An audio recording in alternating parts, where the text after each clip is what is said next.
देश की 121 करोड़ आबादी पर ऐसा जानलेवा खतरा मंडरा रहा है जिसका नतीजा सिर्फ मौत है, और वो खतरा है दवाओं के बेकार हो जाने का।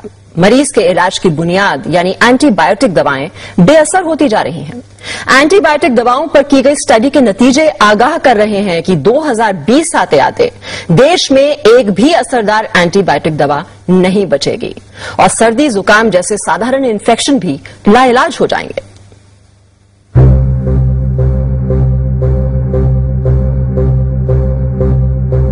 देश की 121 करोड़ आबादी पर ऐसा जानलेवा खतरा मंडरा रहा है जिसका नतीजा सिर्फ मौत है, और वो खतरा है दवाओं के बेकार हो जाने का।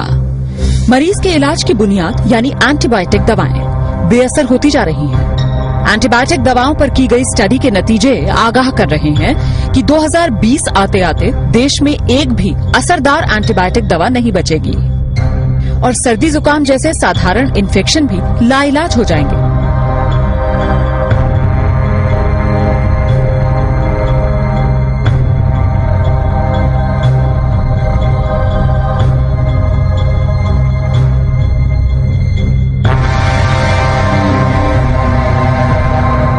जरा सोचिए, अगर डॉक्टर को मरीज की बीमारी का पता हो, उसके इलाज के लिए बेहतरीन वार्ड, टेस्ट और ऑपरेशन की सुविधा हो, लेकिन मरीज पर दवाएं ही असर न कर रही हों और मरीज को बचा पाना नामुमकिन हो जाए। ये सिर्फ ख्याल नहीं है, ये वो डरावनी हकीकत है जिसका तोड़ डॉक्टर अभी तक नहीं तलाश पाए। दिल्ली के एक प्राइवेट अस्पताल में हुई स्टडी के नतीजों से ये खुलासा हुआ कि कई एंटीबायोटिक दवाएं जो गंभीर बीमारियों के इलाज में इस्तेमाल की जा रही हैं, दरअसल मरीजों पर काम ही नहीं कर रही।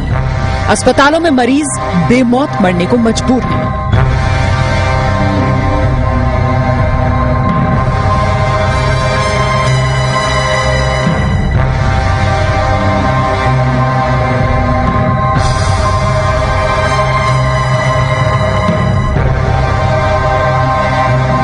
अगर हम डिस्क्रीट अब ना हो, अगर हम ये इस पे ध्यान ना दें, तो हो सकता है इवन बिफोर 2020 हमारे पास एंटीबायोटिक्स होना या न होने का कोई मतलब ना हो।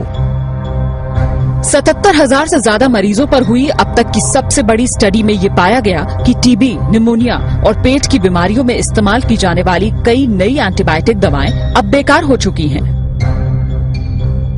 टीबी के इलाज के लिए दी जाने वाली दवा 2002 में तकरीबन 98% मरीजों पर काम कर रही थी, जबकि 2009 में ये सिर्फ 48% मरीजों पर ही कारगर साबित हो पाई।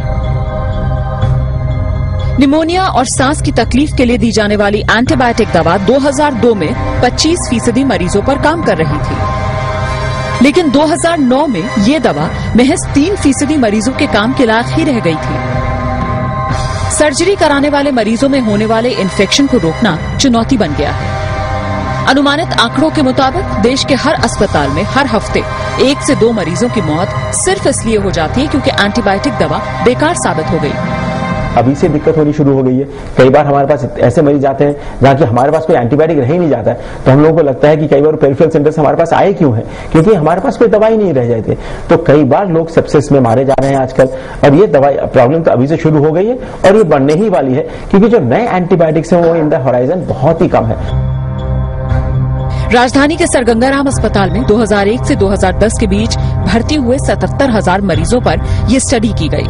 अस्पताल में रहने के दौरान उन्हें जो दवाएं दी गईं, उनके आधार पर ये नतीजा सामने आया कि कई दवाएं 40% मरीजों पर तो कई 97% मरीजों पर काम नहीं कर पाई। यानी देश की 3% आबादी को छोड़ दिया जाए तो बाकी सब पर जान का खतरा मंडरा रहा है। मौजूदा एंटीबायोटिक दवाएं अगर इसी तरह बेअसर होती रही तो क्या बहुत से मरीजों को बेमौत मरने के लिए मजबूर होना पड़ेगा?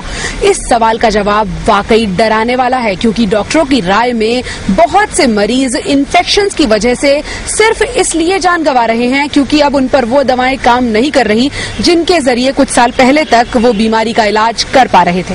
पूजा मक्कड़, जी न्यूज, दिल्ली।